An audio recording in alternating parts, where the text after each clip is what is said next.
Peristiwa yang terjadi di bulan Rajab yang berkenaan dengan sirah Nabi sallallahu alaihi wasallam, peristiwa besar yang merupakan mukjizat Nabi sallallahu alaihi wasallam, Isra dan juga Mi'raj. Terjadi silang pendapat sebenarnya tentang kapan terjadinya peristiwa Isra dan Mi'raj ini. Cuman biasanya masyarakat di negeri kita ini selalu diingatkan dengan peristiwa Isra dan Mi'raj itu dikaitkan dengan bulan Rajab. Padahal ada yang mengatakan bahwa peristiwa Isra dan Mi'raj itu terjadi pada bulan Rabiul Awal tahun ke-13 Hijriah.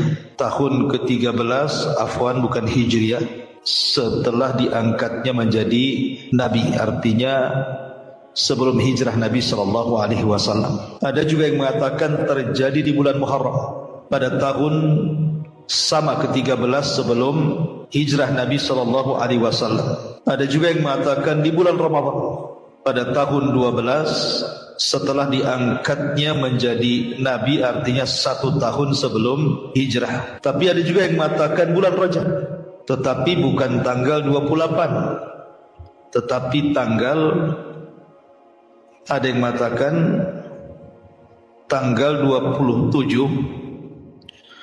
di bulan Rajab tahun ke-10 dari kenabian, artinya 3 tahun sebelum hijrah. Ada juga yang mengatakan setelah diangkatnya beliau menjadi Nabi dan Rasul 5 tahun setelahnya baru terjadi peristiwa Isra dan Mi'raj. Allahu alam, terlampau banyak pendapat kan.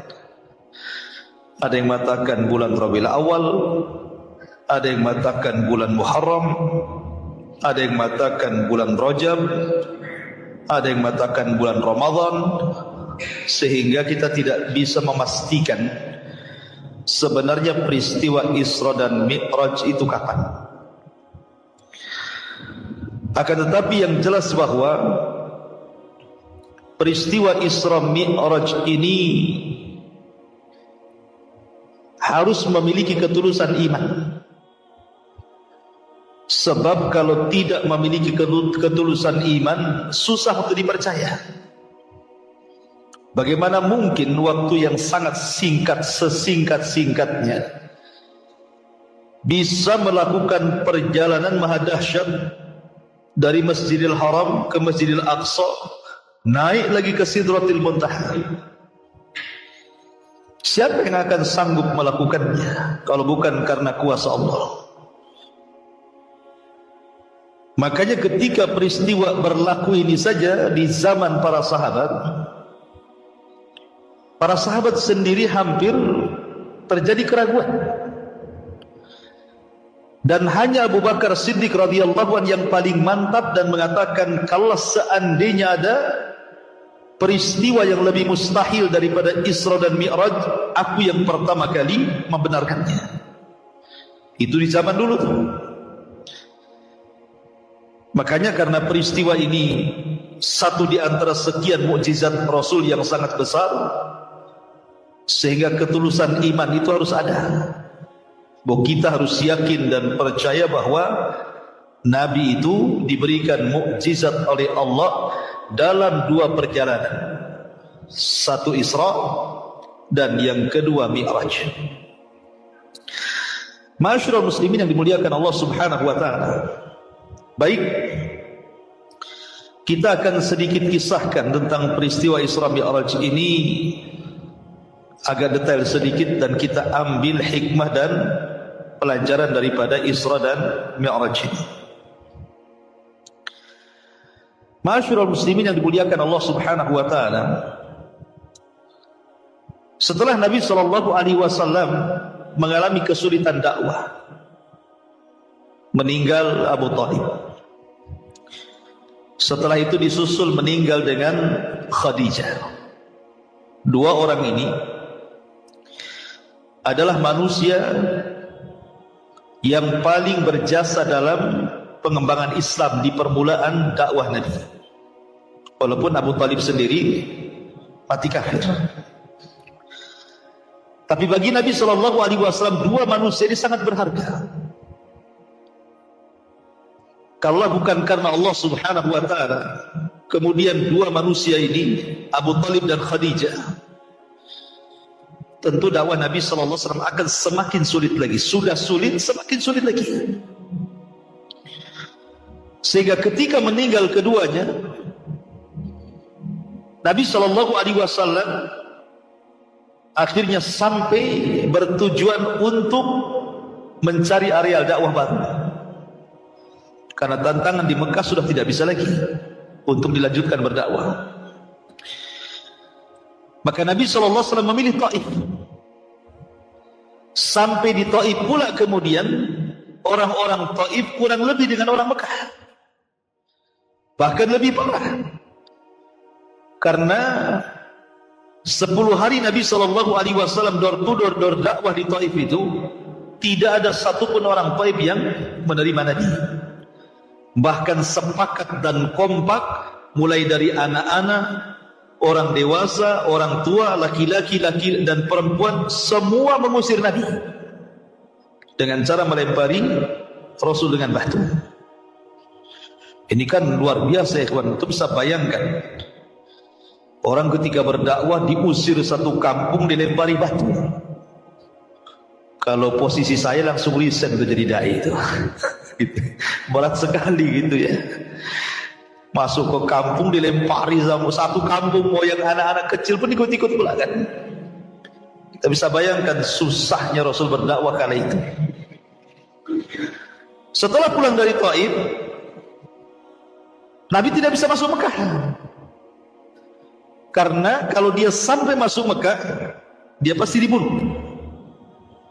Sehingga Rasul hanya bisa tinggal di perbatasan, di kebun kurma milik Mughirah itu. Baru setelah itu dia mengutus budaknya Zaid ibn Harithah untuk mencari orang yang bisa melindungi dia. Maka Zaid berusaha mencari-cari, tapi semua menolak.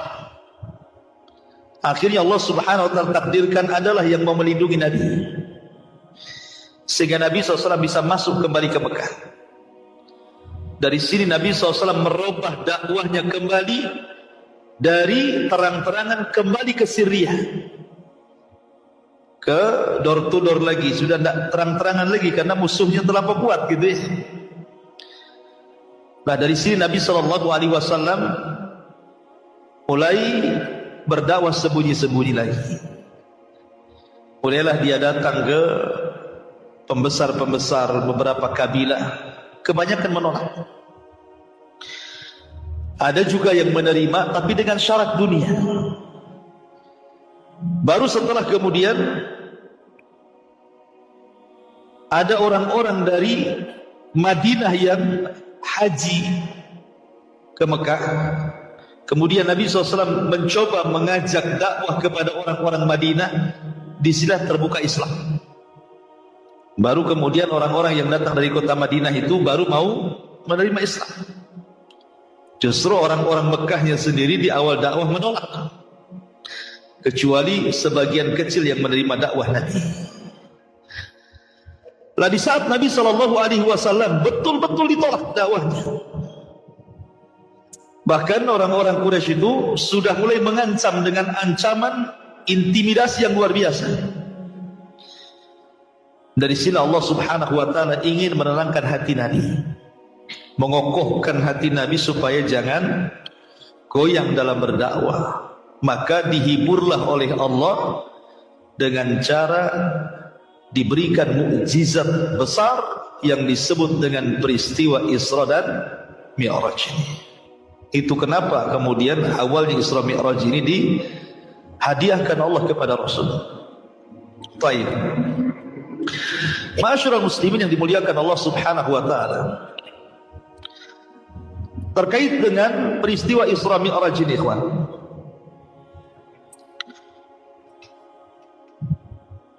kita mulai daripada kisah Nabi SAW ketika Nabi SAW di rumah Ummu Hani. Memang banyak riwayat ya tentang masa Isra Mi'raj itu. Tetapi pendapat yang paling kuat wallahu alam, jadi peristiwa Isra Mi'raj itu dimulai dari rumahnya Ummu Hani. Ketika Nabi SAW berada di Hatim. Hatim itu di sekitar sumur Zamzam.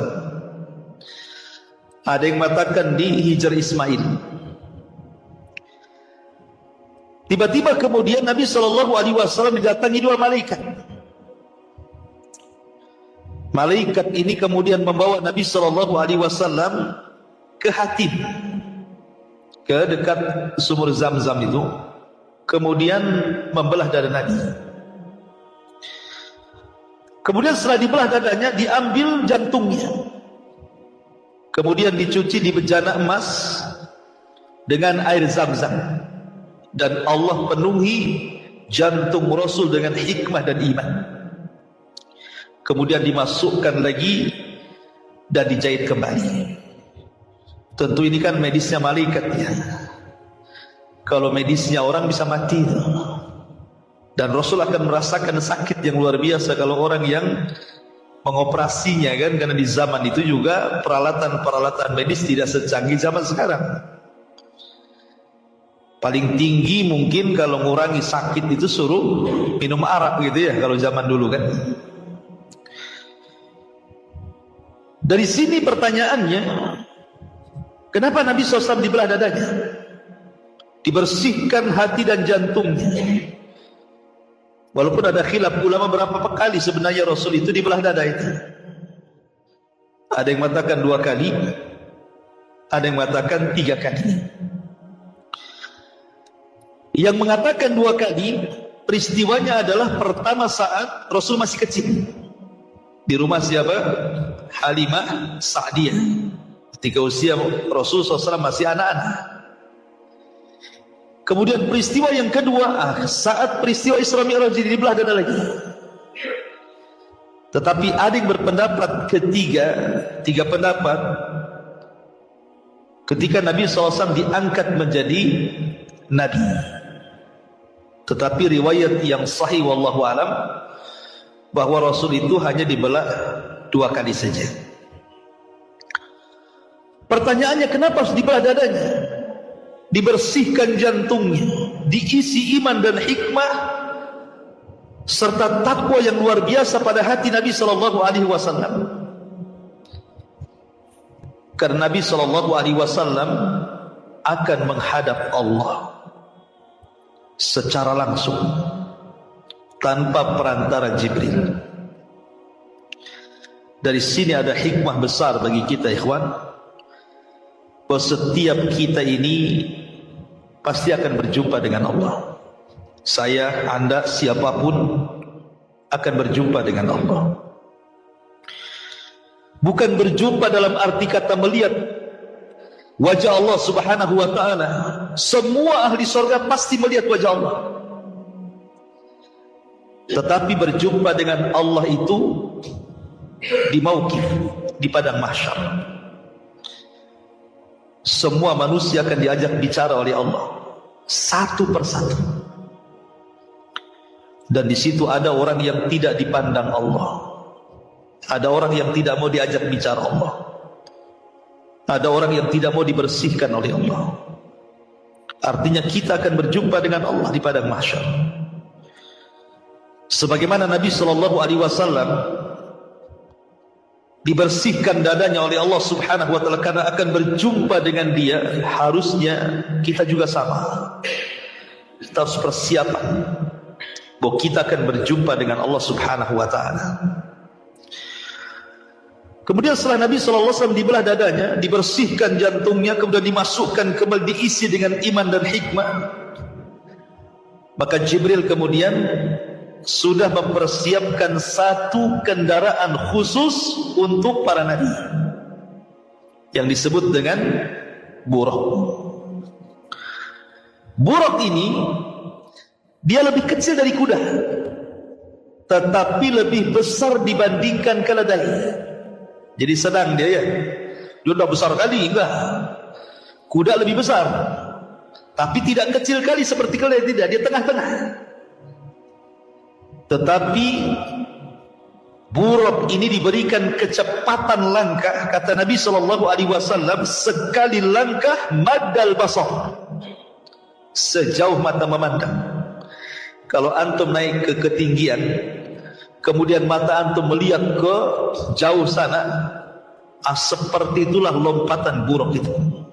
Sekali lompatan, saking cepatnya.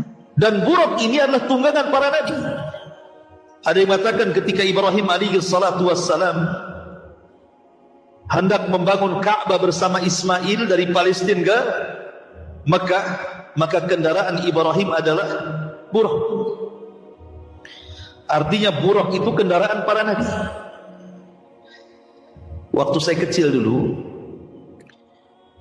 di Jawa Barat sana, kalau masuk ke rumah orang itu biasanya ada kuda bersayap, kemudian wajahnya wajah perempuan cantik lagi, ditulisi buruk di situ. Ya kan? Ikhwatu fiddin, ini pelecehan, pelecehan kepada buruk dan pelecehan kepada Nabi SAW. Dari mana tahu hadis Nabi tidak mensifati buruk itu kepalanya gadis cantik, badannya kuda dan bersayap? Nggak ada hadisnya, nggak ada riwayatnya. Kok muncul gambar?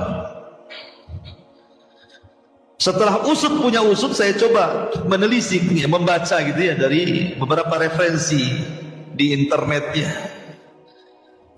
Rupanya boleh jadi itu karena hasadnya orang-orang Yahudi kepada Islam. Karena Nabi SAW itu banyak menikah dan istrinya ada 11, sehingga mereka hendak mengolok-olok Nabi SAW dengan cara menggambarkan buruk itu pun harus kepalanya wajah perempuan yang cantik. Ini kan pelecehan. Seolah-olah poligaminya Nabi SAW itu hanya sekedar untuk nafsu seks saja, kan begitu? Tidak, wallahi. Tujuan poligami Nabi SAW itu syarat dengan pelajaran dan hikmah. Karena Nabi SAW itu dibimbing wahyu, bukan manusia biasa kayak kita. Ya. Maka tidak benar itu gambaran buruk kayak gitu, tidak benar itu. Mana ada buruk kayak gitu? Buruk itu kuda, dia lebih kecil dibandingkan kuda, lebih besar dibandingkan keledai. Kalau dia sekali langkah sejauh mata memandang, itu saja dalam riwayat seperti itu. Sudah kita imani seperti itu. Kenapa pula jadi gambar perempuan pula? Maka ini hal-hal yang bisa masuk kepada bab istihza, namanya mengolok-olok Nabi dan buruk itu sendiri gitu ya. Ma'asyiral muslimin yang dimuliakan Allah Azza wa Jalla, dalam sebuah riwayat walaupun fihi nazar oleh sebagian ulama, ketika Nabi SAW hendak menunggang buruk itu, buruk ini tidak mau ditunggangi, tidak mau ditunggangi, karena mungkin bagi dia Nabi itu asing.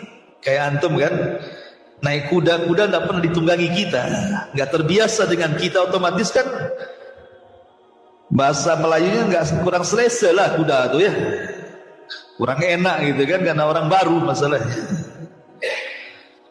Maka ketika buruk itu bergerak-gerak, Rasul mau naik itu, maka Jibril mengatakan, ya Burak, wallahi,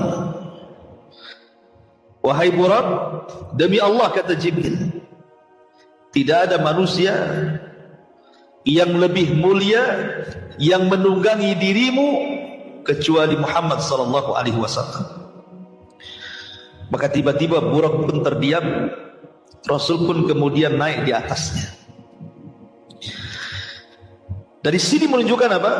Setelah Burak itu tahu siapa yang akan menunggangi adalah Nabi SAW, langsung dia. Ada pelajaran apa? Burak ini tidak berakal, dia binatang. Tapi setelah diberitahu bahwa yang menunggangi dia adalah Rasul, sami'na wa ata'na. Terkadang ada sebagian manusia Allah berikan akal kepada mereka, datang perintah Allah dan Rasulnya. Tapi terkadang di antara manusia itu tidak langsung mengatakan sami'na wa ata'na kan? Terkadang banyak mikir. Sami'na wa tafakkarna katanya. Ya kami dengar tapi pikir-pikir dulu katanya. Kan ada yang seperti itu. Kayak orang-orang Bani Israel mengatakan sami'na wa asayna. Dengar habis itu maksiat. Padahal Allah Subhanahu wa taala mengatakan atiullaha wa atiur rasul, taatilah Allah dan Rasulnya.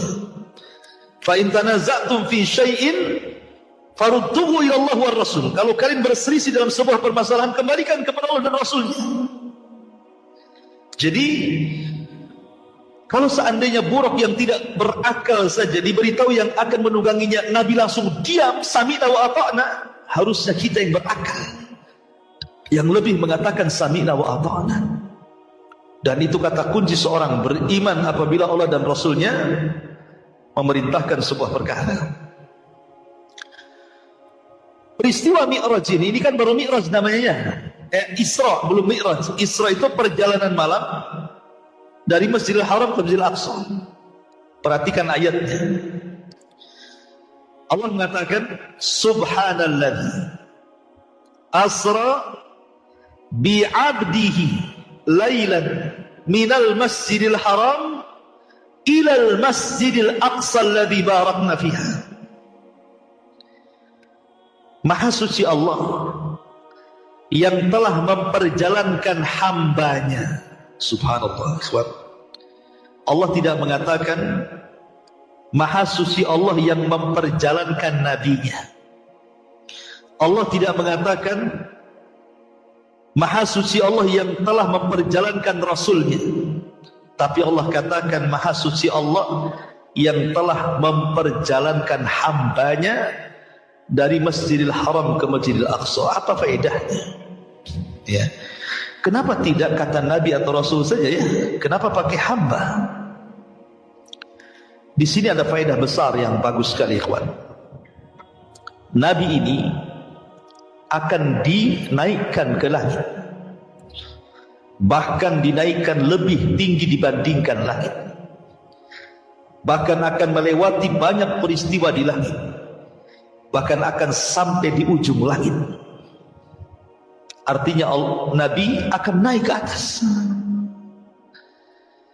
Kemudian Allah katakan kalimat abdin hamba, seolah-olah Allah Subhanahu wa ta'ala ingin mengatakan bahwa setinggi apapun engkau wahai Muhammad, engkau tetaplah hamba. Setinggi apapun anda di dunia, tetaplah anda ini hamba. Jangan sombong ya. Kalau Nabi SAW saja titelnya langsung diletakkan. Allah tidak katakan asra bin nabi lailan, subhanalladzi asra bir rasuli lailan. Tapi Allah mengatakan subhanalladzi asra bi 'abdihi lailan. Kalimat abdi di sini menunjukkan apa? Adanya kerendahan kita dengan Allah. Setinggi apapun anda, tetaplah anda itu hamba Allah. Lalu apa yang disombongkan? Tetap kita ini hamba. Karena banyak di masyarakat ini pada zaman sekarang kan, kadang-kadang baru anak tentara, anaknya tentara, enggak tentara juga dia, bapaknya yang tentara, anaknya enggak kan itu. Ada sombongnya luar biasa ya. Kamu tahu siapa saya? Bapak saya loh. Wah, bapaknya pula yang disombongkan. Kan loh sih. Ataupun mungkin pejabat-pejabat tertentu gitu ya. Kadang-kadang lihat cara jalannya saja. Cara jalannya saja itu sudah nampak sombongnya, karena dia mentang-mentang pejabat masalahnya ya. La haula wala quwata illa. Kalau ruh anda sudah dicabut, diangkat ke langit, enggak ada anda ini harganya sama sekali. Manusia ini ya, dikeluarkan dari lubang keluar najis. Manusia ini dikeluarkan dari lubang keluar najis. Setelah keluar dan besar, di dalam tubuhnya ada najis. Setelah Allah wafatkan jadi bangkai 3 hari saja, sudah bau busuk dan orang tidak mau mendekatinya. Lalu apa yang disombongkan? Kan itu ya. Ma'asyiral muslimin yang dimuliakan Allah Subhanahu wa taala. Maka ada faedah besar di sini bahwa peletakan hamba menunjukkan bahwa kita adalah hamba Allah. Setinggi apapun Anda, tetaplah kita hamba Allah. Faedah yang kedua dari kalimat hamba, bahwa peristiwa Isra Mi'raj ini bukan peristiwa mimpi. Bukan Rasul mimpi gitu kan. Kemudian dalam mimpi jadi diperjalankan dari Masjidil Haram ke Masjidil Aqsa, kemudian ke Sidratul Muntaha, balik lagi. Kalau mimpi mah ngapain? Kalau mimpi bukan mukjizat lah kan, namanya orang mimpi. Tetapi Allah Subhanahu wa taala ingin mengatakan ini bukan mimpi. Bahwa perjalanan ini bukan perjalanan roh, tapi perjalanan ini roh wal jasad, ruh dengan jasad. Makanya Allah katakan bi'abdihi, dengan hambanya. Kalimat hamba itu terrangkai antara ruh dan jasad. Jadi ini betul-betul ruh dengan jasad beliau dalam kondisi sadar, bukan dalam kondisi mimpi ya. Makanya Allah Subhanahu wa taala ingin menjelaskan bahwa peristiwa ini adalah peristiwa ruh dengan jasad. Allah katakan subhanalladzi asra bi'abdihi. Allah sebut hambanya supaya jelas bahwa ini mukjizat. Ruh dengan jasad, Rasul itu melakukan perjalanan itu. Kemudian kalimat lailan, kenapa malam hari? Kenapa tidak dipilih siang? Kenapa tidak dipilih sore? Kenapa mesti malam? Ya.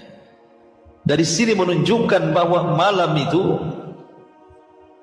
jauh lebih mulia dibandingkan siang hari. Salat tahajud, salat sunnah yang paling baik di tengah malam, witir, tahajud, ya kan? Orang baca Quran paling baik tengah malam. Termasuk Isra dan Mi'raj juga dilakukan di tengah malam. Tafakurnya kita dengan Allah yang paling baik di tengah malam. Kenapa? Karena malam itu menjauhkan kita dari riyah. Orang sedang tidur, antum ibadah, mau riyah sama siapa? Kecuali live kayak gini ya. Salat malam, tahajud, tarawih, handphone ya kan? Live lewat IG ya. Alhamdulillah malam ini saya bisa tahajud. Tulisi status di situ kan. Ngapain tulis status? Ya kan? Nggak perlulah tulis status tuh. Cukuplah kita dengan Allah saja yang tahu. Makanya kenapa diperjalankan malam? Lah ketika Nabi SAW kemudian berjalan dari Masjidil Haram ke Masjidil Aqsa, ada yang mengatakan melewati tempat-tempat bersejarah. Ada yang mengatakan Rasul itu lewat ke Bukit Saina. Di situ tempat turunnya Taurat kepada Musa.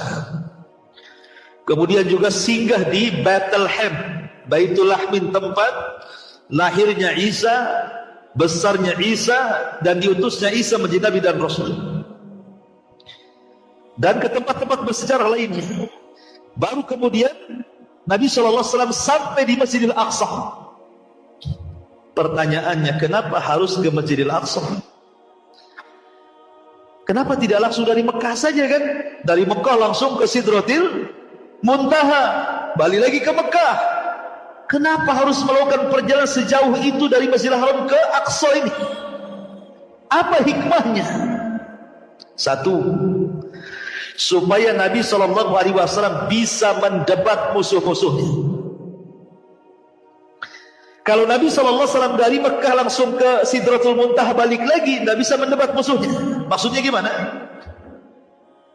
Ketika selesai perjalanan ini terjadi, ada orang-orang yang hendak mengolok-olok Nabi. Kalau engkau memang sampai di Masjidil Aqsa, katanya, berapa jumlah pintunya? Berapa jumlah jendelanya, katanya. Kalau orang belum pernah ke sana kan tidak tahu kan? Saya ini tidak pernah ke Masjid Al-Fajri, ditanya berapa jumlah jendela, tapi bingung. Jendela dari apa? dari kayu kan, dari besi kan, dari stainless kan, itu nggak tahu kan berapa jumlah ini itunya. Tapi ketika Nabi diisrakan ke Masjidil Aqsa, kemudian setelah peristiwa itu ditanya tentang bagaimana bentuk Masjidil Aqsa bagi orang-orang yang pernah datang ke sana, kemudian bertanya kepada Rasul, jawabannya benar.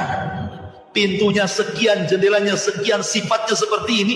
Nabi belum pernah ke sana. Menunjukkan apa?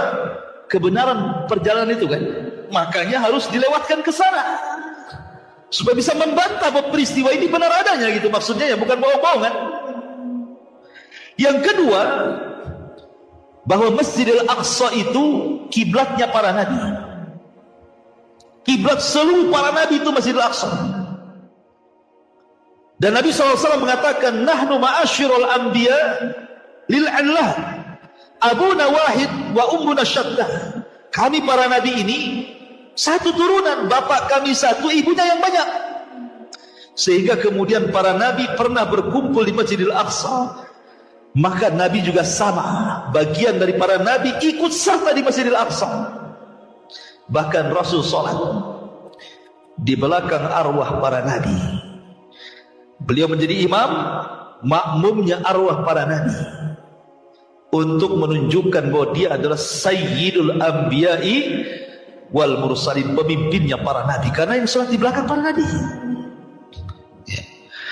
Kemudian juga supaya kita jangan pernah lupa dengan Masjidil Aqsa. Bagaimanapun Masjidil Aqsa itu adalah tempat suci ketiga setelah Masjidil Haram, Masjid Nabawi, Masjidil Aqsa. Karena masjid itu pernah disinggahi Rasul dalam peristiwa besar ini. Jangan pernah lupakan Aqsa. Kemudian juga faedahnya, karena Masjidil Aqsa itu adalah pintu masuknya Rasul ke langit. Jadi pintu langit itu sejajar dengan Masjidil Aqsa, karena langit itu ada pintunya. Makanya Allah mengatakan dalam surah An-Naba ayat 19, wa futihatis sama fakanat abwaba. Langit itu ada pintunya. Tidak sembarang orang naik ke langit, tidak bisa dari Mekah langsung ke langit, harus dari pintunya. Dan pintu langit itu sejajar dengan Masjidil Aqsa. Begitu keterangan para ulama. Artinya bahwa ketika Nabi SAW sudah sampai di Masjidil Aqsa, selesailah proses yang pertama yang disebut dengan perjalanan Isra. Isra itu artinya perjalanan malam yang ditempuh Rasul dari Masjidil Haram ke Masjidil Aqsa. Itu disebut Isra namanya. Nah, sekarang masuk kepada pembahasan Mi'raj. Apa itu Mi'raj? Bagaimana peristiwanya? Ma'asyiral muslimin yang dimuliakan Allah Azza wa Jalla, setelah Nabi SAW salat, di belakangnya para nabi. Kemudian Nabi SAW diangkat oleh Allah Subhanahu wa Ta'ala ke langit, bukan menggunakan buraq. Ingat, buraq itu kendaraan bumi. Dia cuma sampai ke Masjidil Aqsa, ditambatkan di Masjidil Aqsa yang katanya tempat tambatan buraq itu sekarang menjadi tembok ratapan bagi orang-orang Yahudi. Baru kemudian Rasul dengan kuasa Allah Subhanahu wa Ta'ala naikkan ke langit. Bagaimana caranya wallahu a'lam, itu kuasa Allah. Yang jelas Jibril menemani Nabi SAW sampai ke langit. Ketika sampai di langit pertama, maka Jibril itu Sayyidul Malaika, ingat ya, pemimpinnya malaikat. Semua malaikat tunduk kepada Jibril, karena dia pemimpinnya. Tetapi walaupun demikian, Jibril ketika masuk ke pintu langit tetap minta izin kepada security langit itu. Dan minta izin. Subhanallah, malaikat itu beda dengan manusia. Wa yaf'aluna ma yu'marun, mereka hanya melakukan yang diperintahkan Allah. Sehingga tidak sembarang orang keluar masuk langit itu. Makanya penjaga langit mengatakan, "Man, siapa kamu?" Kata Jibril, "Saya Jibril." Dalam hadis begitu, "Saya Jibril." Subhanallah. Jibril ini pemimpin malaikat. Dia Dia tidak mengatakan saya pimpinanmu. Kayak gitu kan? Saya pimpinanmu, tidak. Dia mengatakan saya Jibril. Ya, tawadhu'nya Jibril. Ini yang naik ini dua pemimpin. Satu pemimpin malaikat, satu pemimpin manusia dan jin. Rasul itu sayyidul awalin wal akhirin, sayyidul anbiya'i wal mursalin, pemimpinnya orang awal dan orang akhir dari kalangan manusia dan jin, pemimpinnya para nabi dan rasul, berjalan dengan pemimpin para malaikat. Ini dua pemimpin nih yang naik nih, bukan sembarang. Tapi security langit ini tetap tanya, siapa tuh? Jibril. Siapa yang bersama Jibril? Muhammad. Ya. Apakah Allah sudah perintahkan Muhammad boleh naik katanya? Awaqad uhiya ilaih. Apa dia sudah diperintahkan boleh naik? Subhanallah, detailnya seperti itu. Padahal Jibril kan pemimpin para malaikat, masa nggak yakin dengan Jibril? Kenapa harus ditanya detail kayak gitu kan? Apakah sudah diperintahkan orang ini naik ke langit katanya kan? Masya Allah. Kalau sekarang ini ada dua pemimpin di istana presiden, security, kira-kira kalau digituin sama security apa kan dipecat besok? Dipecat lah gitu, nggak sopan nggak bukan itu ya? Ya. Ma'asyiral muslimin yang dimuliakan Allah Subhanahu wa taala. Naiklah Jibril ke langit pertama. Dari sini ada faedah besar ikhwan. Ketika antum berbicara tentang Neil Armstrong, kalau kita sebut nama Neil Armstrong berarti cerita orang naik ke bulan, ya kan? Pertanyaannya, bulan itu di mana? Apakah bulan itu di atas langit? Ataukah bulan itu di bawah langit? Kalau bulan itu di atas langit, Jibril saja mau naik ke langit, ada pintunya, ada security malaikatnya. Tidak sembarang orang naik ke langit. Pertanyaannya, apakah Neil Armstrong ketika ke bulan sama dengan Jibril? Paham kan? Siapa kamu? Neil Armstrong. Mau kemana? Ke bulan. Seandainya kalau saya gitu, apa seperti itu nanti ya kan? Karena Jibril saja mau naik ke lagi susah nih. Padahal dia pemimpin malaikat kan itu. Ditanya dulu. Ya. Siapa kamu? Jibril. Siapa bersamamu? Muhammad. Apa dia boleh sudah diperintah boleh naik? Boleh katanya. Seandainya bulan itu di atas langit, tentu Neil Armstrong juga akan ditanya seperti itu kan? Siapa kamu? Neil Armstrong. Mau kemana kamu? Ke bulan. Sudah diperintahkan naik kan? Gitu ya. Pertanyaannya kan harus sama kan?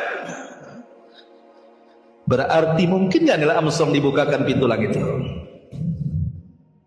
Nggak mungkin. Masa Neil Armstrong dibukakan pintu langit, dia kafir? Gitu kan? Berarti kalau posisi bulan di atas langit, nggak ada orang cerita naik ke bulan. Tapi kalau seandainya posisi bulan itu di bawah langit, karena ingat langit itu bangunan loh ya, bukan awan asap, itu bukan bangunan dia. Jadi kalau umpamanya tembus ke langit, tabraklah kan gitu orang. Kalau kapalnya mau ke langit, tabraklah bangunan. Langit itu bangunan. Kayak kita cor-coran kayak gini kan bangunan nih. Makanya ada pintunya. Gak sembarang orang naik ke langit itu. Tapi kalau seandainya posisi bulan itu di bawah langit, seandainya posisi bulan di bawah langit, mungkin Neil Armstrong bisa sampai ke bulan. Jadi pertanyaannya itu, apakah bulan di atas langit atau bulan di bawah langit? Gitu saja ya. Kalau bulan di atas langit, mustahil Neil Armstrong naik ke langit, sebab dia harus masuk ke security malaikat dulu. Tapi kalau di bawah langit, boleh. Logikanya seperti itu, bisa dia naik ke bulan. Walaupun dalam hal ini sebagian ulama khilaf. Al-Imam Asy-Syinkiti dalam kitabnya Adwail Bayan menolak, tidak mungkin orang sampai ke bulan, nggak mungkin. Kemudian berdalil dengan surah Ar-Rahman, ya ma'syaral jinni wal insi in istata'tum an tanfudhu ila samai wal ard la tanfuduna illa bisultan, kan itu. Ya ma'syaral jinni wal insi, wahai manusia dan jin, in istata'tum an tanfudhu ila samawat, Kalau kalian ingin naik ke langit, naik. Fanfudu, naik. La tanfudu, kalian tidak bisa. Illa bisultan, kecuali karena kuasa Allah, seperti Rasul kuasa Allah kan, diangkat ke Sidratil Muntaha. Walaupun tidak sedikit juga ulama yang memungkinkan orang sampai ke bulan dengan catatan bulan di bawah langit. Ya. Ma'asyiral muslimin yang dimuliakan Allah Subhanahu wa taala. Ketika Nabi SAW di langit pertama jumpa dengan siapa? Nabi Adam. Kata Nabi Adam alaihi salatu wassalam, marhaban bibnin salih wa nabiyyin salih. Selamat datang anakku yang baik dan nabiku yang baik. Subhanallah, seorang ayah tentu senang melihat anaknya yang baik kan itu. Ini pelajaran bagi kita. Kalau antum punya anak-anak dan anak-anak antum didik sehingga menjadi anak-anak yang saleh dan salehah, maka orang tua akan bahagia, pasti bahagia.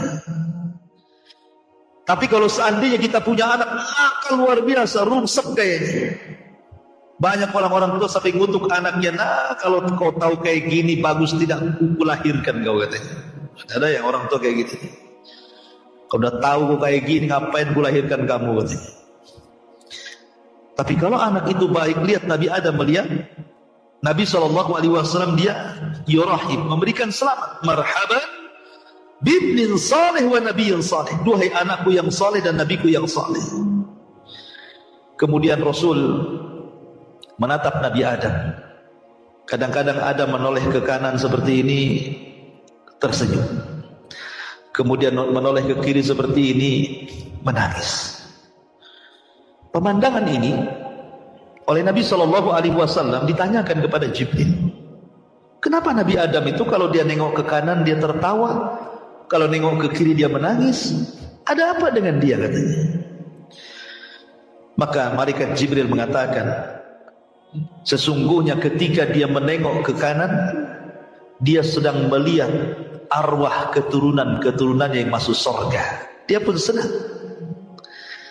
Apabila dia melirik ke kiri, dia melihat arwah-arwah dari keturunan yang masuk neraka. Dia pun menangis. Karena kita tahu bahwa arwah itu lebih dulu diciptakan dibandingkan jasad. Kecuali Adam. Kalau Adam jasad dulu baru ruh. Tapi anak turunannya ruh dulu baru jasad. Karena ketika Adam diciptakan oleh Allah Subhanahu wa taala, diusap pundaknya oleh Allah, diusap sebelah sininya, keluar semua ruh itu dari punggungnya Adam, ruh anak turunannya. Sejak zaman Adam diciptakan sampai yang terakhir mati, keluar semua tuh ruhnya. Kemudian diletakkan di alam arwah, dibuatlah perjanjian dengan Allah Subhanahu wa taala, alastu bi rabbikum, bukankah aku Rabb kalian? Maka semua orang mengatakan qalu bala, ya engkau Rabb kami. Antum tidak ingat saja, antum pernah di alam itu. Ya. Jadi pertanyaan selanjutnya, kenapa Nabi SAW diperjumpakan dengan Adam? Adam itu Abul Bashar, bapak manusia. Malaikat sujud kepadanya. Hikmahnya, kata ulama, supaya Nabi SAW tahu sebagaimana Adam pernah diusir dari sorga, kemudian hijrah ke bumi, maka itu pun akan dialami oleh Nabi SAW. Dia diusir dari Mekah dan hijrah ke kota Madinah. Itu hikmahnya. Kenapa dia berjumpa dengan Nabi Adam? Sehingga ada ketenangan bagi Nabi, kan? Bahwa akan berlaku hijrah di sini. Sebagaimana Adam hijrah, bahkan para nabi sebelumnya sudah terjadi hijrah. Nabi Ibrahim hijrah dari Irak ke Palestina. Lut juga hijrah. Nabi Musa dari Mesir ke Palestina juga hijrah. Hampir semua para nabi mengalami hijrah. Tetapi akhtarul hijrah, sebahaya-bahaya hijrah adalah hijrah Nabi SAW. Kemudian yang kedua, naiklah Rasul ke langit kedua. Sama juga jarak langit pertama ke kedua itu bukan jarak yang tempuh yang mudah, tidak. Jauh jaraknya, 500 tahun perjalanan. Dari langit pertama ke kedua itu 500 tahun perjalanan. Dalam riwayat Abdullah bin Mas'ud itu. Jadi tinggi sekali langit pertama ke kedua. Sama dengan tingginya bumi dengan langit yang kita lihat. Kemudian setelah mengucapkan salam, meminta dibukakan pintu, naik ke langit kedua, berjumpa dengan siapa? Berjumpa dengan Isa dan juga saudaranya Yahya ibn Zakaria. Kemudian keduanya memberikan ucapan selamat, marhaban bi akhin saleh wa nabiyyin saleh.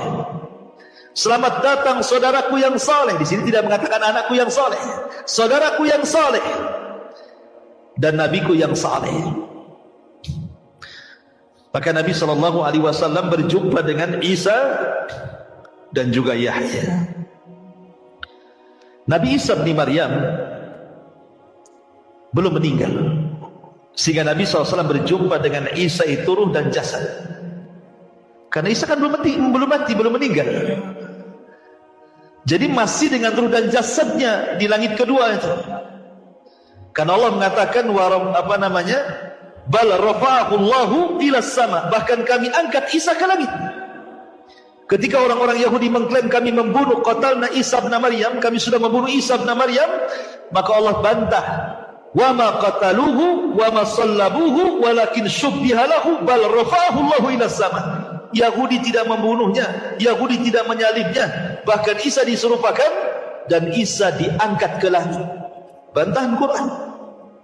Isa masih hidup dan Rasul berjumpa, ya. Kemudian berjumpa dengan Yahya. Apa hikmahnya perjumpaan? Kenapa mesti berjumpa dengan Isa dan Yahya? Kenapa tidak nabi-nabi yang lain? Kan banyak 25 nabi. Nabi Sulaiman kah di situ? Nabi Daud kah? Kan begitu. Nabi Saleh, Nabi Hud, kan banyak para nabi itu. Kenapa diperjumpakan dengan Isa dan Yahya? Di sini ada hikmah pelajaran. Sebagaimana Yahya dibunuh oleh orang Yahudi dengan cara sadis, dipenggal lehernya. Kemudian lehernya Nabi Allah Yahya digunakan untuk mahar wanita pelacur. Jadi Yahya itu dipenggal lehernya, betul-betul dipenggal. Diambil kepalanya, jasadnya dikirim ke bapaknya. Subhanallah, antum bayangkan. Jadi dari leher ke bawah jasadnya dikirim kepada Nabi Zakaria, ayahnya. Kepalanya dibawa ke istana, dijadikan mahar wanita pelacur.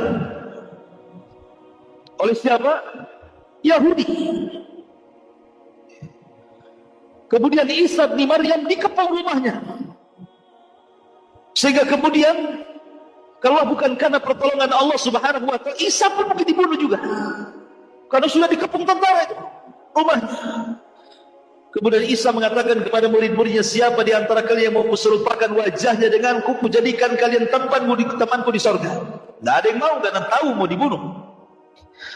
Tapi ada muridnya yang paling muda, siap menggantikan posisi Isa. Barulah kemudian Isa diangkat ke langit. Ibrahnya apa? Sebagaimana Isa dan Yahya itu dirongrong orang-orang Yahudi, maka Rasul pun sama akan menghadapi rongrongan dari orang-orang Yahudi. Dan menjadi kenyataan. Ketika Nabi SAW di Madinah dihadapkan dengan 3 Yahudi besar, Bani Quraidah, Bani Qunaiqa, Bani Nadir. Adapun Bani Nadir hendak membunuh Nabi SAW dengan cara apa? Mengambil batu besar, naik ke atap, kemudian akan ditimpakan di kepala Nabi. Karena ketika itu Nabi hendak bermusyawarah dengan Bani Nadir. Maka pembesar-pembesar Bani Nadir mengatakan, oh iya, nanti kalau Muhammad sudah datang, sudah bermusyawarah di sebuah ruangan, satu orang naik ke atap, bawa batu, lempar kepalanya, katanya. Dibunuh. Tapi Rasul datang Jibril, jangan berangkat, mereka sudah merencanakan pembunuhan. Rasul enggak jadi. Bani Quraidah, ketika Nabi SAW pulang dari Khaibah, menang dalam perang Khaibah, kemudian pura-pura menjamu Rasul dan para sahabat. Daging yang diberikan kepada Rasul dikasih racun. Dan Nabi sempat memakan racun itu. Sebab itulah Rasul meninggal. Diracun. Ya, walaupun jarak pengaruhnya lama kan, dari perang Khaybar sampai ke 11 Hijriah. Tapi Rasul baru merasakan rasa racun itu ketika sudah dekat-dekat ajalnya. Allah hendak memilihkan kematian Rasul mati syahid. Makanya meninggal dengan cara seperti itu. Tapi lihat keganasan orang Yahudi. Kemudian orang-orang Yahudi datang kepada Labid bin Asam, seorang penyihir Rasul. Rasul disihir oleh Labid bin Asam. Siapa yang membayar Labid bin Asam untuk menyihir Rasul? Yahudi. Memang Yahudi itu kurang ajar betul. Membunuh para nabinya. Termasuk Nabi SAW berkali-kali upaya pembunuhan terjadi kan. Makanya kemudian Rasul dipertemukan dengan Isa dengan Yahya. Jangan heran. Sebagaimana mereka dirongrong orang Yahudi, kau pun akan dirongrong orang Yahudi. Hati-hati dengan Yahudi, itu maksudnya.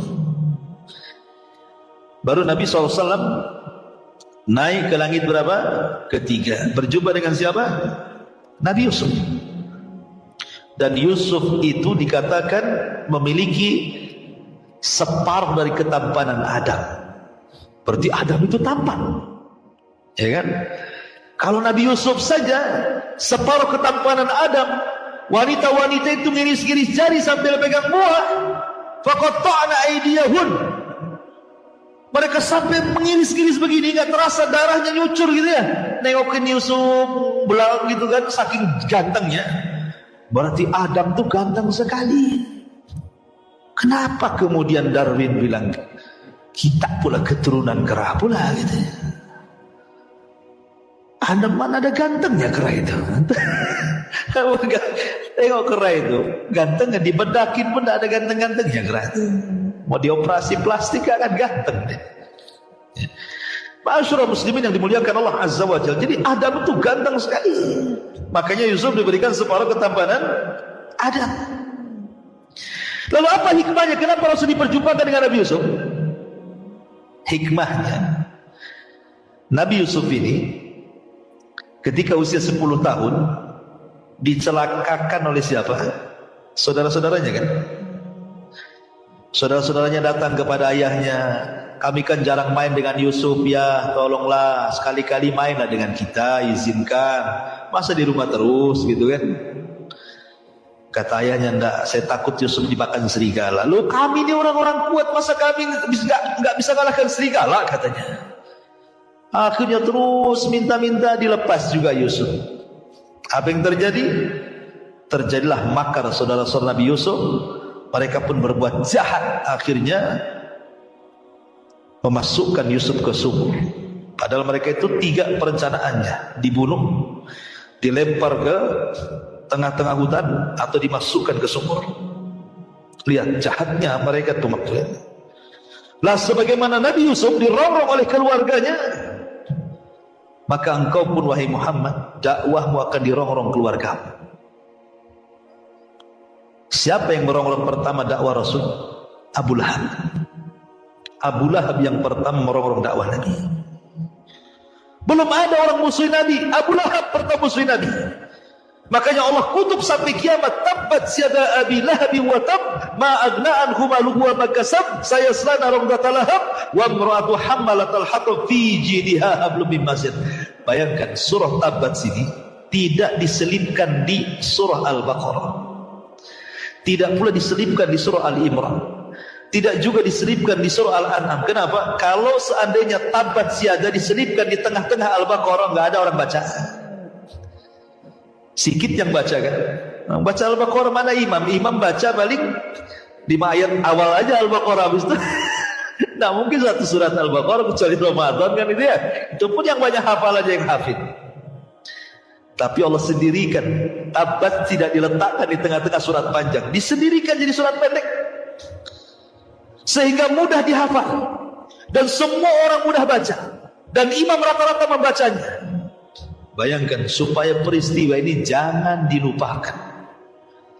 Hampir setiap hari kutukan kepada Abu Lahab dibaca kaum muslimin dari ujung timur, barat, utara, dan selatan. Kenapa? Karena dia orang yang pertama memusuhi Nabi. Dikutuk sampai kiamat. Ayatnya akan dibaca terus sampai kiamat. Ya kan? Makanya hikmahnya Rasul berjumpa dengan Nabi Yusuf. Baru kemudian Nabi SAW naik lagi berjumpa dengan siapa? Nabi Idris di langit keempat. Dan Idris ini Nabi yang Allah Subhanahu wa ta'ala anugerahkan mendapatkan pahala sebanyak jumlah orang yang didakwahi. Dia orang yang pertama kali menulis, menjahit, menjinakkan kuda sehingga bisa untuk jihad. Ya. Lah Idris ini diangkat oleh Allah Subhanahu wa ta'ala ke langit keempat. Dan ini Allah Subhanahu wa ta'ala katakan wa rafa'nahu makanan aliyya. Kami angkat Idris ke tempat yang paling tinggi, maksudnya ke langit keempat. Ada yang mengatakan riwayat Israiliyat, ketika Idris tahu bahwa pahala dia setiap harinya akan digandakan oleh Allah sejumlah umat yang didakwahinya, sehingga dia tidak mau cepat mati. Kalau bisa panjanglah usianya. Jadi ada berdiskusi dengan Jibril, wahai Jibril, bisa enggak Allah panjangkan usia? Kata Jibril, itu wewenang hak malakul maut, tugasku bukan nyabut nyawa. Kalau engkau ingin dipanjangkan, diskusinya bukan dengan saya, dengan malakul maut, katanya kan. Kata Idris, kalau gitu di mana ya saya bisa berjumpa dengan dia, biar bisa tawar menawar kan soal usia.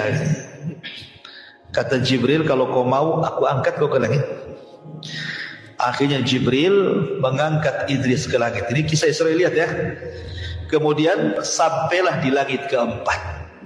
Rupanya malakul maut sudah nunggu di situ. Jibril kaget. Belum dipanggil, dia kan pemimpin malaikat, dia bisa manggil mana saja, namanya pemimpin kan itu.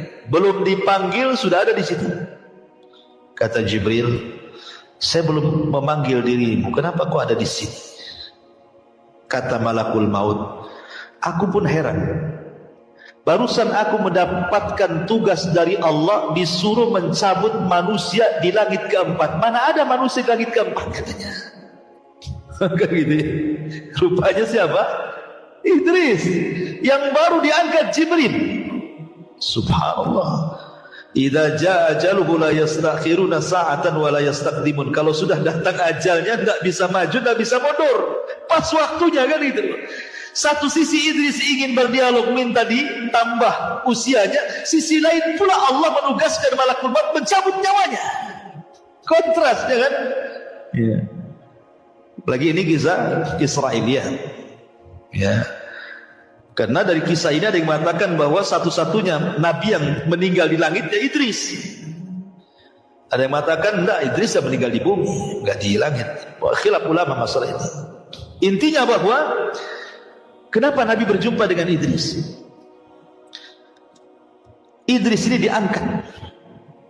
diangkat oleh Allah derajatnya. Makanya Allah mengatakan wa rafa'nahu makanan aliyya. Kami angkat Idris ke tempat yang paling tinggi. Maka engkau juga wahai Muhammad akan diangkat derajatnya. Wa rafa'na laka dzikra. Allah akan angkat penyebutan wahai Muhammad. Sebagaimana Idris diangkat derajatnya, kau pun akan diangkat. Namamu akan disanjung, namamu akan disebut-sebut, namamu akan dimuliakan, namamu tidak akan hilang dimakan zaman. Bahkan nama terbanyak di dunia adalah nama Ahmad dan Muhammad. Coba sebutkan nama yang paling baik dunia siapa? Ahmad dan Muhammad. Paling banyak di satu dunia ini. Yang paling banyak disebut kalimat Muhammad. Dalam azan asyhadu anna Muhammad Rasulullah, dalam qomat asyhadu anna Muhammad Rasulullah, dalam tasyahud asyhadu an la ilaha illallah asyhadu anna Muhammad Rasulullah. Ketika sholawat dia disebut nama Muhammad itu disebut-sebut. Makanya banyak orang-orang kafir mu'alaf namanya Michael masuk Islam, Muhammad Michael. Apalagi ya, namanya akan disebut, dinaikkan oleh Allah Subhanahu wa ta'ala. Tapi tentu Idris hanya sampai di langit keempat. Rasul ke Sidratil Muntaha, lebih tinggi lagi daripada Idris. Maka diperjumpakan dengan Idris untuk menenangkan hati Rasul. Gak apa-apa kau sekarang diejek, diolok-olok, dihinakan, direndahkan, diintimidasi. Tenang, nanti kau akan diangkat seolah-olah seperti itu. Kemudian dari yang keempat, naik ke langit ke-5, berjumpa dengan siapa? Nabi Harun. Harun ini jadi nabi karena syafaat Nabi Musa. Dia bukan nabi, dia saudaranya Nabi Musa. Cuman Harun ini fasih lidahnya, Musa ini pelat lidahnya. Harun ini orator, Musa ini susah ngomong. Kata Musa, ya Rabb, jadikanlah saudaraku ini nabi. Aku tidak bisa dakwah sendirian kepada Fir'aun. Dia afsahu minni lisanan, lebih fasih lisannya dibandingkan aku, kata Musa. Dan Allah kabulkan Harun diangkat jadi nabi karena syafaat Nabi Musa. Jadilah dia nabi. Cuman bedanya, kalau Nabi Harun dicintai Bani Israel, kenapa? Dia dari kecil di tengah-tengah Bani Israel, kemudian hidup bersama Bani Israel, diangkat jadi nabi, tidak lepas Bani Israel. Ketika dibawa Nabi Musa bersama Bani Israel pun meninggal di Arduti, di tengah-tengah Bani Israel. Makanya Bani Israel senang dengan Harun. Tapi Musa kecil di rumah Fir'aun, kan gitu ya. Kecil kan di rumah Fir'aun, dia nggak pernah di tengah-tengah Bani Israel. Musa itu kecil-kecil rumah Fir'aun, sudah dewasa buat kasus bunuh orang, pergi pula ke tanah Arab, ke Madian, dapat istri orang Arab, kemudian pulang pula baru setelah jadi nabi bersama Bani Israel. Sehingga kedekatan Musa kepada Bani Israel tidak lebih dekat dibandingkan Harun kepada Bani Israel. Dari situlah Bani Israel lebih senang Harun dibandingkan Musa. Bani Israel lebih suka dengan Harun dibandingkan Musa. Musa lembut, Harun itu lembut sekali. Ingat ketika kasus Bani Israel menyembah patung anak sapi, kemudian Musa datang, ditarik janggutnya Harun, ditarik rambutnya Harun oleh Musa. Kenapa kau sesatkan Bani Israel? Kata Harun, aku sudah berusaha meminta agar mereka jangan menyembah patung anak sapi itu. Akan tapi bisa apa daya, mereka hendak membunuhku, ya aku biarkanlah. Ya. Beda aku dengan kamu, beda kelas. Kau ditakuti Bani Israel, aku tidak ditakuti, katanya kan. Ya. Jadi Harun lembut sekali gitu ya. Jadi orang-orang banyak suka dengan Harun dibandingkan dengan Musa. Lah Rasulullah SAW diajarkan ketika berjumpa dengan Harun, jadilah kau seperti Harun dalam berdakwah, lembutlah dengan umatmu. Wa in kunta faddan ghalidhal qalbi lan faddu min haulik, ya Muhammad, kalau engkau keras kepada umatmu ketika berdakwah, hilanglah semua itu. Mereka lari, gak mungkin mereka menerima dakwahmu. Makanya Allah mengatakan, maka narifku fi syai'in illa zana. Tidaklah sebuah kelembutan digunakan untuk apapun kecuali pasti menghiasinya. Tidaklah kekasaran digunakan dalam apapun kecuali mengotorinya. Jadi Rasul diajarkan agar lembut. Dari situlah Rasul sallallahu alaihi wasallam adalah selembut-lembut manusia dalam berdakwah. Ud'u ila sabili rabbika bil hikmati wal mau'izatil hasanah wajadilhum billati hiya ahsan. Laqad kana lakum fi Rasulillahi uswatun hasanah. Kemudian setelah berjumpa dengan Harun, Rasul naik ke langit ke-6, berjumpa dengan siapa? Musa, kalimullah. Ya. Nabi Musa ketika berjumpa dengan Rasul menangis dia. Menangis. Kemudian dia mengatakan, seraya mengisyaratkan kepada Nabi SAW, bagaimana mungkin anak semuda ini, kata Nabi SAW disyaratkan kepada Rasul, bagaimana mungkin anak semuda ini yang diutus di akhir zaman, tetapi umatnya lebih banyak masuk surga dibandingkan umatku, katanya. Ini bukan hasad, cuman Nabi Musa memuji Rasul gitu. Bagaimana bisa anak muda ini diutus di akhir zaman, usianya pendek, tapi umatnya paling banyak dibandingkan umatku, yang masuk surga jauh lebih banyak dibandingkan umatku masuk surga, katanya. Sedih Nabi Musa, iri dengan Rasul. Harusnya seperti itu. Antum kalau melihat dunia, lihat ke bawah. Kalau lihat agama, lihat ke atas. Maksudnya apa? Lihat dunia, jangan ke bawah, jangan ke atas, pegel. Ya Rob, kenapa lah tetangga sebelah itu enak kali lah usahanya. Kemarin beli mobil, sekarang nambah lagi beli. Dari tingkat pula. Apa kerjanya orang itu? Punya tuyul kali. Kadang-kadang kan aneh gitu ya. Antum kalau si nengok orang pegel nih, nengok terus tuh pegel nih kawan. Coba tuh negak gini sih pegel. Coba lihat ke bawah, bersyukur antum. Alhamdulillah saya walaupun ngontrak-ngontrak tapi tak kayak orang itulah tidur di bawah jembatan kan itu ya. Bersyukur dia. Ada syukurnya gitu loh kalau lihat ke bawah. Itu kalau dunia. Kalau agama janganlah nengok ke bawah. Alhamdulillah saya masih hafal Fatihah wa duha. Si Anu belum hafal. Kapan antum mau hafal lebih itu kapan kalau gitu caranya? Harusnya antum nengok ke bawah, ke atas kalau agama kan. Harus si Anu Al-Baqarah hafal, masa saya nggak bisa hafal? Saya harus hafal juga. Itu maksudnya. Kalau agama ke atas, dunia ke bawah, supaya bersyukur. Dari sini Nabi SAW mengatakan, la tanzuru ila man huwa fawqakum. Jangan melihat kepada orang yang di atas kalian. Fanzuru ila man huwa asfala minkum. Tapi lihatlah kepada orang yang di bawah kalian. Fahuwa ajdar alla tajrar nikmatallah alaikum. Supaya kalian lebih bisa bersyukur akan nikmat yang Allah anugerahkan kepada kalian. Ini faedah dari perkataan Nabi Musa ini. Karena Nabi SAW ketika bicara tentang Ya'juj dan Ma'juj, kata Adam, Allah memanggil Adam, ya Adam, keluarkan dari umatmu dari penduduk neraka dari 1999. Yang 999 masukkan ke neraka, satu masukkan ke surga. Kagetlah Adam. Kok bisa? Iya, yang 999 itu Ya'juj dan Ma'juj. Dan satu dari kalian. Kemudian Nabi SAW meminta, ya Rabb, ya, bisakah kau masukkan umatku 1/4 ke dalam surga? Kata Allah, ya. Oh, senang Rasul. Sahabat itu mendengar luar biasa.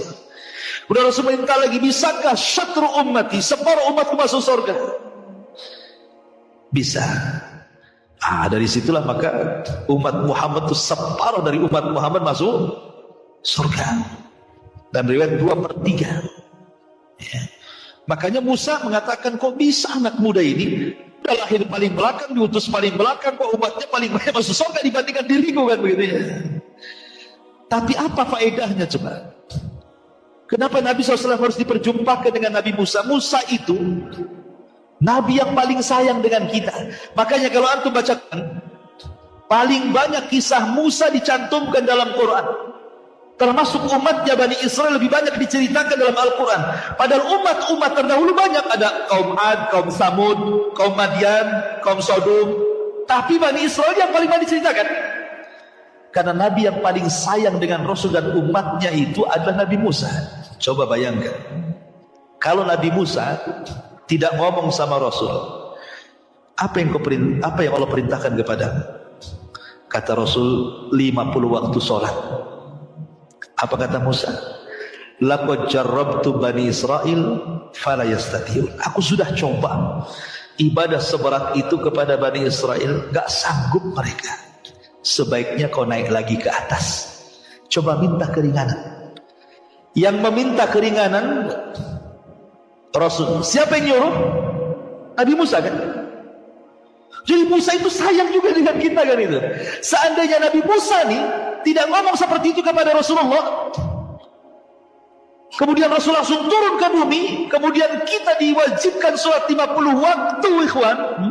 Jangan lagi cerita 50 waktu. 5 waktu saja alasannya satu gudang.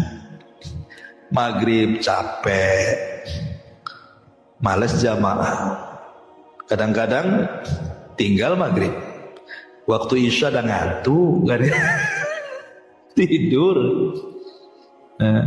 Nanti subuh sibuk persiapan kerja. Apalagi coba alasannya kan? Apa aja alasan orang sholat itu? Ya kan? Ini baru 5 waktu loh ya. Cemana 50 waktu? Nak berapa banyak lagi alasan antum? Alasannya bukan segudang lagi, itu bergudang-gudang alasannya kan itu. 5 waktu macam-macam alasannya. Coba sayangnya Nabi Musa loh ya. Umatmu gak sanggup, minta lagi keringanan. Masya Allah. Syukur antum sama Nabi Musa kan itu ya. Karena dia nyuruh Rasul untuk minta keringanan. Akhirnya Nabi SAW kemudian minta keringanan 5 dari 50, 45, 40, 35, 30, 25, 20, 15, 10 sampai terakhir 5 kan gitu ya. Coba bayangkan. Semua ini upaya Nabi Musa. Karena Rasul itu Nabi yang paling pemalu. Rasul itu pemalu sekali. Dia kalau diperintah itu tidak mungkin tidak dilaksanakan. Dan tidak mau tawar-tawar. Itu malunya Rasulullah itu. Rasul manusia yang paling malu, akhlaknya luar biasa. Sehingga apapun diperintahkan Allah laksanakan, itu modelnya kan. Tapi Musa merayu, jangan. Aku pernah loh melakukan ini kepada Bani Israel. Bani Israel badannya kuat-kuat, umatmu lemah-lemah. Bani Israel gede-gede, umatmu kecil-kecil. Aku sudah coba yang seperti itu jangan kuat, apalagi umatmu katanya kan. Nah, akhirnya Rasul ikut sarannya Nabi Musa, naik lagi ke langit, minta lagi keringanan, kan luar biasa ya. Lalu kenapa kemudian Nabi SAW berjumpa dengan Musa? Apa hikmahnya? Nabi Musa ini orang yang paling sabar ketika berdakwah di tengah-tengah Bani Israel. Macam-macam ujian. Makanya Rasul mengatakan, laqad udhiya akhu Musa katsira fasabara. Sungguh saudaraku Nabi Musa itu banyak kalilah ujiannya di tengah-tengah Bani Israel itu. Tapi dia Nabi yang sabar luar biasa. Macam-macam fitnah Bani Israel itu. Diturunkan mukjizat beriman, nanti kufur lagi, minta mukjizat diturunkan lagi, kufur lagi, diturunkan mukjizat. Begitu saja Bani Israel itu. Sampai terakhir mereka memfitnah Nabi Musa gara-gara nggak mau mandi sama mereka. Jangan-jangan Musa ini mungkin bahasa kitanya ada kurapnya mungkin itu di badannya itu, masa mandi saja harus sendiri katanya. Atau jangan-jangan Musa itu nggak ada ototnya, jangan-jangan kayak perempuan tuh badannya katanya. Kok nggak mau mandi sama kita? Oh, zaman dulu kan mandi di rame-rame. Jangan kan zaman Nabi Musa, zaman kita kecil-kecil di kampung saja di sungai mandi bareng-bareng nyemplung kan itu ya. Nabi Musa itu pemalu. Sampai bayangkan kehormatannya dicela sama Bani Israel, gak dihormati. Tapi Allah membantu nabinya ketika Nabi Musa mandi, bajunya ditaruh di batu, batunya jalan. Dikejar sampai Nabi Musa telanjang itu, batunya jalan. Rupanya batu itu lewat kepada Bani Israel yang sedang mandi. Nabi Musa mengejar batu itu, dia telanjang. Terbelalalah semua Bani Israel dengan keindahan tubuh Nabi Musa. Oh, rupanya apa yang dituduhkan benar nih katanya. Dia orang yang paling indah, yang paling kekal. Sampai harus dibuktikan seperti itu. Sampai ketika Harun meninggal yang dituduh membunuh Nabi Musa, bayangkan. Harun meninggal, katanya dibunuh Nabi Musa katanya. Sampai mereka minta jasadnya, lihat jasad. Tampakkan jasadnya Harun kalau dia tidak dibunuh Nabi Musa. Akhirnya malaikat Jibril bawa jasadnya, tidak ada tanda-tanda pemukulan, berarti enggak dibunuh. Sampai seperti itu bayangkan ya. Tapi Musa itu sabar. Artinya bahwa Nabi diperjumpakan dengan Nabi Musa itu supaya Rasul lebih sabar lagi dalam berdakwah itu. Makanya Allah mengatakan wa tawassaw bil haqqi wa tawassaw bis sabr. Antum harus sabar ketika dakwah itu. Karena orang yang kita hadapi itu macam-macam otaknya itu. Ada yang lembut, ada yang keras, ada yang kayak batu, ada yang kayak lempung gitu ya, macam-macam orang. Kemudian yang terakhir Rasul berjumpa dengan Ibrahim. Ibrahim sedang bersandar di Baitul Ma'mur. Baitul Ma'mur itu Ka'bahnya malaikat. Al-jaza min jinsil amal. Sebagaimana Ibrahim membangun Ka'bah di bumi, maka dia disandarkan di Ka'bah yang ada di langit. Ka'bahnya para malaikat Baitul Ma'mur.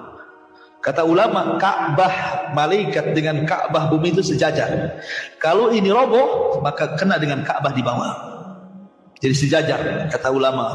Ka'bahnya malaikat dengan Ka'bah di bumi itu satu jajar. Jatuh saja kena tuh Ka'bah di bumi. Ya. Makanya ada penelitian kan, Ka'bah ini kan banyak keanehan-keanehan, ya kan? Diteliti dunia. Ya, karena sejajar dengan Ka'bah Baitul Ma'mur. Baitul Ma'mur itu setiap hari 70.000 malaikat masuk sholat di situ. Kemudian keluar nggak pernah kembali. Nanti besoknya datang malaikat baru dengan jumlah yang sama 70.000, kemudian besoknya keluar tidak pernah kembali. Setiap hari seperti itu. Anda bisa bayangkan berapa jumlah malaikat? Banyak, ikhwan. Ketika Nabi saja menceritakan tentang Jahannam didatangkan itu, Jahannam ini memiliki 70.000 tali kekang, satu tali kekang digeret 70.000 malaikat. Banyak malaikat, ikhwan.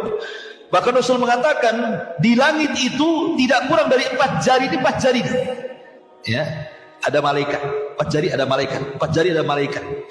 Berapalah jumlahnya malaikat? Makanya kalau seandainya manusia kufur satu dunia, tidak mengurangi kekuasaan Allah sedikit pun. Allah punya malaikat. Kalau seandainya manusia beriman satu dunia, tidak menambah kekuasaan Allah, punya malaikat. Apalah manusia ini di hadapan Allah, ya kan? Ma'asyiral muslimin yang dimuliakan Allah. Lalu kenapa berjumpa dengan Nabi Ibrahim itu wajahnya paling mirip dengan wajah Nabi? Wajah Ibrahim itu, Nabi Allah Ibrahim paling mirip dengan wajah Nabi SAW. Dan Nabi Ibrahim ini salah satu ujiannya ada disuruh untuk menyembelih putranya Ismail. Artinya berkorban keluarga. Dan Rasul pun akan mengalami korban keluarga. Qasim meninggal di waktu kecil, Abdullah meninggal di waktu kecil, kemudian Ibrahim meninggal di waktu kecil, Zainab meninggal walaupun sudah dewasa dan sudah menikah, tapi meninggal sebelum Rasul meninggal. Rasul menyaksikan meninggal anaknya. Ruqayyah, Rasul menyaksikan meninggal anaknya. Kemudian Ummu Kulthum, Rasul menyaksikan bagaimana Ummu Kulthum meninggal. Kecuali Fatimah. Fatimah itu meninggal sebelum atau setelah Rasul meninggal, baru 6 bulan setelahnya Fatimah meninggal. Kemudian faedah yang kedua, berjumpa dengan Ibrahim. Sebagaimana Ibrahim yang membangun Ka'bah, maka Nabi SAW pun akan senantiasa memuliakan Ka'bah dan juga umatnya sampai hari ini. Karena yang membangunnya adalah Abul Anbiya. Kemudian setelah itu Nabi SAW naik ke Sidratil Muntaha sendiri. Jibril tidak bisa mengantar Rasul sampai ke sana. Apa sih Sidratil Muntaha? Sedikit saya cerita secara ringkas ya, mohon sabar. Jadi Sidratil Muntaha dijelaskan sifat-sifatnya saja saya baca ya, biar cepat. Yang pertama, Sidratil Muntaha itu sebutkan dalam beberapa riwayat, Sumiyat Sidratul Muntaha, dinamakan Sidratul Muntaha karena tempat pohon itu merupakan puncak segala sesuatu yang naik dari bumi. Li'annahu yantahi ilaiha ma ya'ruju minal ardi. Dinamakan Sidratul Muntaha karena tempat pohon itu merupakan puncak segala sesuatu yang naik dari bumi dan yang Allah turunkan pangkalnya di Sidratul Muntaha, baik wahyu atau yang lainnya. Bisa juga dimaknai karena Sidratul Muntaha merupakan puncak yang diketahui makhluk. Lebih dari itu makhluk tidak tahu, karena pohon itu berada di atas langit dan bumi, sehingga Sidratul Muntaha merupakan puncak ketinggian di mana terhenti semua ilmu makhluk di situ. Di atasnya sudah ilmu Allah, nggak ada yang tahu. Ya. Bahkan dikatakan Ibnu Abbas dinamakan Sidratil Muntaha, pohon puncak, karena ilmu malaikat puncaknya sampai di sini. Tidak ada yang bisa melewatinya kecuali Rasul sallallahu alaihi wasallam. Dan diriwayatkan dari Ibnu Abbas, semua ketetapan Allah yang turun pangkalnya ada di Sidratil Muntaha. Ma'asyiral muslimin yang dimuliakan Allah Subhanahu wa taala. Jadi dari sini para ulama mengatakan secara ringkas, Sidratil Muntaha bentuknya pohon, layaknya pohon bidara, ma'ruf pohon bidara, tetapi tentu sama nama beda rupa kan ya. Kita lihat pohon bidara itu hanya nama saja, tapi bentuknya seperti apa ya Allahu a'lam kan, gaib kan. Kemudian ini pohon ini sangat besar, hingga ketika penunggang kuda nih dia berjalan 100 tahun, naungannya tidak akan hilang. Saking gedenya. Coba Anda bisa bayangkan, antum berada di dalam pohon mangga. Datang matahari, kan ada naungannya tuh. Antum geser sedikit saja udah kena matahari kan. Kalau antum pacu dengan 100 tahun dengan kuda balap, jangan berhenti. Sampai di mana tuh? 100 tahun nggak berhenti itu. Seperti itulah naungan pohon Sidrah itu. Pohon besar tuh, ya kan? Kemudian juga Sidratul Muntaha memiliki daun dan buah. Daun Sidratul Muntaha seperti telinga-telinga gajah dan buahnya seperti kendi yang sangat besar. Terdapat laron-laron dari emas. Antum tahu laron ya, laron sawah itu kan. Tapi ini emas, bukan laron-laron dari sawah kan. Laron-laron emas itu berterbangan di pohon itu. Diliputi dengan perintah Allah hingga warnanya berubah. Dan pohon Sidratul Muntaha sangat indah hingga tidak ada manusia yang mampu menggambarkan keindahannya. Dan letaknya di dekat Sidratul Muntaha itulah surga Allah Subhanahu wa ta'ala. Lah Rasul sampai di situ. Kemudian berdialog dengan Allah. Tapi Rasul tidak melihat wajah Allah. Allah itu punya tabir, dalam riwayat tabirnya cahaya, dalam riwayat tabirnya api. Di balik tabir itulah Allah berdialog dengan Rasul. Dari sinilah ada syariat yang disebut dengan salat 50 waktu tadi. Kemudian Nabi Musa berjumpa Nabi Musa, kata Nabi Musa, tawar lagi. Akhirnya dikurangi 5 jadi 45. Turun lagi kata Nabi Musa, naik lagi, dikurangi 5 jadi 30. 25, 20, 15, 10 sampai ke 5. Kata Nabi Musa, naik lagi. Umatmu tidak sanggup. Sudah 5 loh ya. Kata Nabi Musa, naik lagi. Minta keringanan, umatmu nggak sanggup. Masya Allah, seandainya Rasul naik. Enak nggak antum dong? Enak lah. Kita sholat kan gitu kan. Kan kurangi 5, kan. Kalau tinggal 5 kata Nabi Musa, naik kurangi. Habislah. Bukan 22 orangnya, 5. Tapi Rasul mengatakan fastahyaitu rabbi, aku dah malu. Kata Rasul, enggak apa-apa 5 saja lah kan gitu. Aku dah malu, dah enggak apa-apa 5 saja. Rasul turun. Baru diwajibkan salat 5 waktu kepada Rasul dan kepada umatnya.